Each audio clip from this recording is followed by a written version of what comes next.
Welcome back to the Lionstone podcast, everyone. Today I'm joined by Matt, and this is our second attempt at filming this podcast because Matt didn't press the record button. I didn't press the record button, and I'm incredibly sorry for it. At the same time, we had a good conversation for about 10 minutes on body positivity in men, dad bods, and should personal trainers be in shape? Yes. So, a quick recap from the previous conversation. Well, let's just start the conversation again. I don't know how we opened it up, but I think how did we open it up? You asked me, what is body positivity? Sorry, what is body dysmorphia? That's what it is. So let's go there. And I said body dysmorphia is when you see something in the mirror that's different to the actual reality of who you are. So it comes down to our perception, and we look at ourselves in a certain way, and that may or may not reflect what is actually there. And is body positivity a condition? Again, we're not doctors. We don't know the scientific side of things. We're not psychologists. So we're just talking about opinions. And I describe body positivity as something that you can kind of dip in and out of. Dysmorphia? Yeah. Did I say positivity? Yeah. Oh, fuck, I'm so excited. I'm positive. Body dysmorphia is something that you can dip in and out of where you are at one point in time feeling like, oh, I'm really small or I'm really big, when in actuality you're the opposite. Yeah. And I'm not sure if it's actually a diagnosable thing, but I'm sure it is. So, because it was just, I think we both agreed on it was a change in perception of how you look based on first of like what you actually are in reality. Yeah. And I think I asked you, does low self-confidence and body dysmorphia go hand in hand? I think they go hand in hand. I don't think they're the same thing, because you can have low self-confidence without having body dysmorphia. But well, you shared your experience, so do you want to go over that again? Yeah, my experience with it was like in high school, I obviously was overweight, and I would be jealous of the footy guys who were in shape and had abs and all that kind of stuff. So that kind of set the standard for me of what I wanted to kind of look like. Yep. And then training, having been trained for 10 years, like I would look at myself in the mirror and I'd be like, well, I still don't look like them, but I was getting pretty close. Like I was starting to look good. And like I would then compare myself to other people in the gym. Like, and my mate who I used to train with, he would be like, hey, I'd say, I'm like, oh, that guy's massive. He's like, dude, you're literally the same size as him. Like if you go step on the scale, you're pretty similar. And I'm like, nah, you're full of shit. Like I don't look that good. And he's like, no, seriously, you do. And so like that is kind of my first exposure to body dysmorphia, in a sense that, oh, I actually have this, and I actually do think I'm smaller than I am, and we play tricks on ourselves. Yeah. So for me, it was like I spent a long time in the gym. I look pretty good. Like I look better than a quote unquote average person. But I never saw that. I never looked at myself and be like, oh, you look actually really good today. Yeah. It was always, you're not big. You're small. You're small.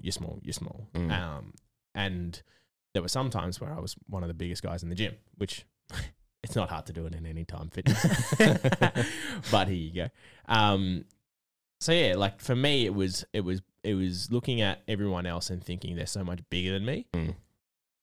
Because I think what we both agreed that, I've just realized this now prior to our previous conversation, we both agreed that social media was one of the biggest causes of it. But just then, based on your your story, that it was actually outside of social media that caused it. I think it was. And looking back, like social media, I think I'd kind of grown through it and kind of accepted that I don't care as much as I once did when the social media wave was coming through. But you see it now on TikTok everywhere. Yeah. Body dysmorphia. And it's like all of these people who are being exposed to so many more people than they normally would. Because I said this, you normally, like back before social media, the only people that you would see with like abs or who are jacked were at your local gym. Or if you went to another gym and you saw different people, right? That was the extent of your fitness people, like fit people. Unless you saw them on TV. Now you're exposed to every single fit person in the world. Like it's literally their jobs to put themselves on social media. Yep. So like the range of people that you're exposed to amplifies how many people you can compare yourself to. And I think that body dysmorphia comes from there. Like these I'm going to say kids because they're kids. these kids are working so hard to look like the people that they idolize, they forget to recognize how far they've come. Yep. And like, that's where the body dysmorphia comes from, is like, yeah, I look small in comparison to Jay Cutler. I don't know, someone. But in reality, they don't look at, oh, they're the biggest guy in the gym. Yeah, yeah. They're not grateful for the work that they've done. They're only thinking about what's over the hill. How much bigger can I get? And that's where I think it kind of comes from. But it's unfair to say that's the only issue with confidence around training. Like, it's not the be all and end all. Like, there are people who are just low confidence and massive at the same time. Yeah, yeah. So like self-confidence and body dysmorphia don't go hand in hand. Like there will be people that have both, but I don't think one necessarily causes the other, or one. Yeah, because you can have low confidence without having body dysmorphia. Yeah, yeah. 100%. I used to be that, like, low in high school. I had low confidence, and I didn't know how to spell dysmorphia. Probably still don't, actually. It's a tough one. D-Y-S, metamorphosis. I don't know. It's morphin' time. Power Rangers. That's it. So I think the follow-on from that was, what are your thoughts on dad bods? Because have you seen Vin Diesel's? Oh, is that the photo of him on the balcony? That's an old photo. But yeah, look. So I think that dad bods are, first and foremost, I don't give a fuck what you do with your body. To the point where if you want to look a certain way, look a certain way. But I don't care. Yep. More, if you want my help, I'll help you. I don't care. I don't think a dad bod is a good role model in a physical sense. Yep. They may be a great mental, emotional role model for their kids, but I do not think it is a physical role model that a child should look up to, because I firmly believe that food is there for fuel and for enjoyment, and you should use that fuel to do something constructive with your body, because in the later years, from like 18 to 30, I've realized that it's really important to do physical activity and use your body. So food, all of that should go hand in hand. It's one of the things I've learned in life, that physical exercise makes you feel better and makes you a better person, because you are achieving something based on your own progression, right? And you're not saying that people need to be like, I'm not saying people need to be dick skin shredded. I'm not saying that you need to be the CrossFit Games specialist. You do not have to be Ronnie Coleman. I just think you need to be in some kind of physical shape. If that is, you are a strong man, fantastic. If that means you are an Olympic sprinter, fantastic. I think you should just set some kind of role model. And I don't think sinking 10 beers and sitting on the couch is a good role model. Now, don't come for me. But if you do, I'll be right, because I'll be sprinting away from you. But I think the dad bod era, I think it kind of came and went. Like, there was that time they did Do you reckon? Yeah, I don't think it's nearly as popular as it was. Especially with the rise of like, this is really funny, like your Joe Rogans and stuff like that, where a lot of men and women, but if we're talking about dad bods, a lot of men are listening to your Jocko, David Goggins, Rogan, a couple of other guys, and hearing about what is actually potential, like their potential is, and changing it. Like, I'm seeing it a lot more. I don't know if it's just my circle, like that's what they're influenced by, but I think it did come. There was a really big peak where on the project they were talking about dad bods. Is the dad bod the new thing? It's just, what? The first part of that, the project now. Let's just... Waleed Ali says dad bods are in, whilst he's a skinny dude. So, like... What a shit show that is. It's crap. Yeah. On topic. So, like, the dad bod, I think it had its peak a couple of years ago, where they did, like, a dad bod calendar, and I was looking at it just being like, what the fuck? I spent all this time in the gym for nothing. Yep. But I'm glad I stuck it out, because I firmly believe that maintaining that high level of health and fitness is important for role models. So if I ever end up with a quote unquote dad bod where I've got a gut and I've lost care for my health, I'll tell you. Thank you. But I'll be very disappointed in myself, because one, if I've got a quote unquote dad bod, it implies I have a kid. And I've dropped the ball in my own standards. But I don't even think it implies that you have a kid. I think it's now just. I think it does. Oh, it might, but I think it's just a term for like just Sloppy rigs. Yeah, sloppy rigs. Yeah, dad bods. I think it's just a term now. But I don't think it's like the whole acceptance thing. I said it before. I don't think like you can accept the way you look and be comfortable with like be happy within yourself, but still trying to want to make progress on that. Yeah. Does that make sense? Yeah. I feel it still. Mm. Like they're being unhappy with the constant pursuit of a physique. Mm. You will never be 100% happy unless your name is Ulysses or Simeon Panda. Those guys, those genetic gods. Yeah. And they're like 50 and they still look like a fucking poster boy. Anyway, I think that's why like bodybuilding and like lifting weights is so appealing to people because you can never win. Yeah. Like it's never like you never fully succeed. There's always someone who looks better. You can always look better. That is why it's so appealing.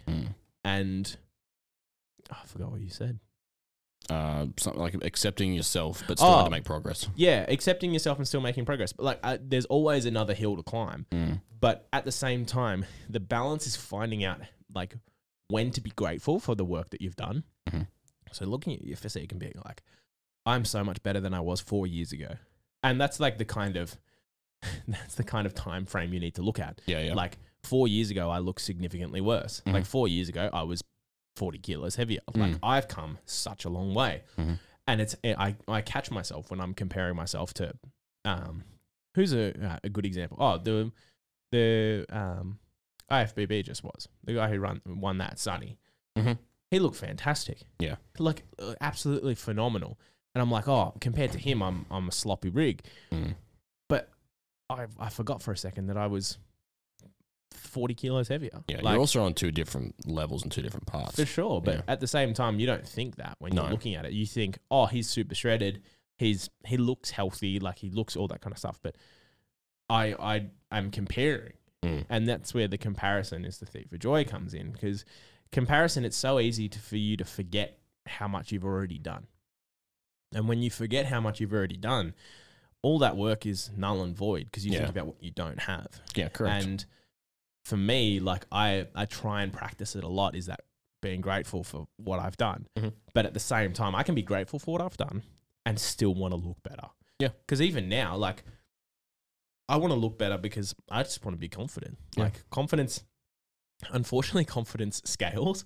Like once you become confident in a certain body, like you're like, oh, but this could be better. And I think that's okay. So long as you're willing to talk about it and be like self-aware. Yeah. And be like, I'm lacking a bit of confidence today. I want to look a bit better. And then that adds a bit of fire into your flame. And you're like, okay, I'm going to commit to dieting for 12 weeks. This is very reflective of what's happening right now. But it's just true. And it's how I think it's how we get better. And it's not accepting that you have to be a certain way, and also not putting yourself down for wanting to be better.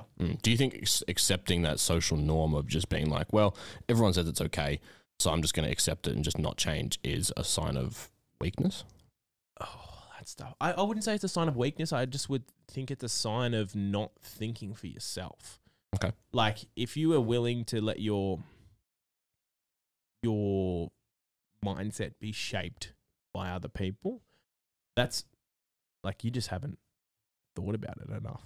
Like you just haven't thought about it in a way that, what do I really want? And do I want it bad enough that I'm willing to sacrifice being like everyone else in order to achieve it?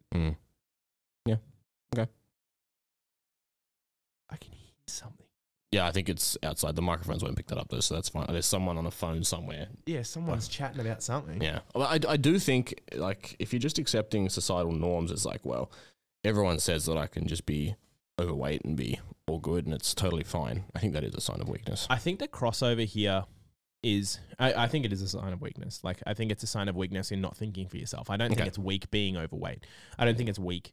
Like, yeah, that's not what I'm saying. Yeah. But I think that there's a crossover here that's really important to distinguish between the two. Is the movement is driving that you should be able to accept yourself for who you are. Yep. the crossover is tying that to how you look, which I think is very dangerous, because everyone should accept who they are as a person. Your weight does not make or break who you are as a person. If that was the case, shredded people wouldn't be absolute cunts, which they are. And some of the most happy, jolly people that you've met are significantly overweight, right? It's not about that. Self-acceptance, I believe, is that who you are as a person is acceptable no matter who you are. And who you are is not defined by how you look. Yeah. That's the crossover. And I think that movement took on the body positivity and body dysmorphia attributes and made it a part of that movement. And that's where people started to be like, well, you can't tell me I'm overweight because that's attacking who I am as a person. No, we're not attacking who you are as a person. You're probably lovely. And you should accept that. And you're a good person. And if you're not, then accept that too. I think it's the physical attributes of your flesh vessel, of your meat sack, is different. Yeah. No, I agree. I completely agree with that. On that note, a really good conversation is one, I think we were having it yesterday. I was talking to someone about it, is when I first got really lean. Wasn't even that lean, but really lean, was as I was about to become a PT. Yeah. And I had this mantra in my head that I needed to be the absolute exemplary human if I had any right to tell anyone else how to train, diet, and get the physique that they're after. Yeah. On one hand, I'm very happy that I did it. On the other, it was incredibly detrimental to my coaching, right? So I was super happy that I had the before and after photo. Congrats, I wanted that. At the second time, it created this like warped perception of what it actually took to achieve success. I thought you needed to be 100% balls to the wall, can't miss a meal, can't binge eat, can't do anything. And I carried that as soon as like into my good life days, where I would say to people, you need to do exactly this, or you're going to fail. Yeah. Which I needed to unlearn. And the PT being out of shape, like there was a couple in my good life, I'm not going to lie, who were overweight. Yeah. They were the busiest in the gym. Like think about that for a second. They were the busiest in the gym because they understood issues. Yeah, I think that's what I was about to say. I think as long as like you're relatable and can understand issues, I don't think it necessarily, in terms of success, matters what you look like. Absolutely. Like someone could go in, like you said, being super overweight and still be a successful PT. Does that mean, like, but you should, what I won't waver on is that you should practice what you preach. 150%. This PT in particular actually used to compete. So they've done it. They've practiced what they preach. But at the same time, if you apply the logic of PT as a coach, the coaches who coach in the NRL, in the AFL, right, aren't usually the most fittest playing football on the weekend in shape person. However, they've done it in the past. So they know how to do it. They still probably kick the football and their life is football, but they don't do it all the time. But they've built the respect from years of doing it. Yeah. I still think that, though, there should be an element of, even after your prime, like as NRL coach, I don't think they're training professional athletes to run up and down a field, kick a ball. Like they're not teaching people how to lose weight, whatever it is. It's like doctors. How many doctors have you gone to that have been overweight? Pretty much every single one of them, except for surgeons. Surgeons are always seem to be fit as a fiddle. Yeah. And I think it's because of the demands of their job. They're significant, the high stress, they need to be on top of their shit. Yep. I agree. I do agree that a PT should be in shape. I think there's multiple arguments to be made where they should practice what they preach, because I know this is the case for a lot of coaches. If your coach is adherent, sticking to the plan, and gets their daily reps in, doing exactly, it inspires you to do what they are doing too. Yep. Like for Reese, for example, when he's on, like he is now, like it is increasing my compliance. Yep. And especially like when I first started with Reese, he was, I don't know, he was just coming out of a dieting phase, but he'd just been like dieting, and I was like, I gotta do it for me, but I'm also doing it for him. Yeah. It just increases the compliance of the client, but also it gains respect. Like Mason, for example. Mason is diligent as hell, never skips a beat. Also Rick Boundy. Yeah. Diligent as hell and gets really good results from their clients. Yeah.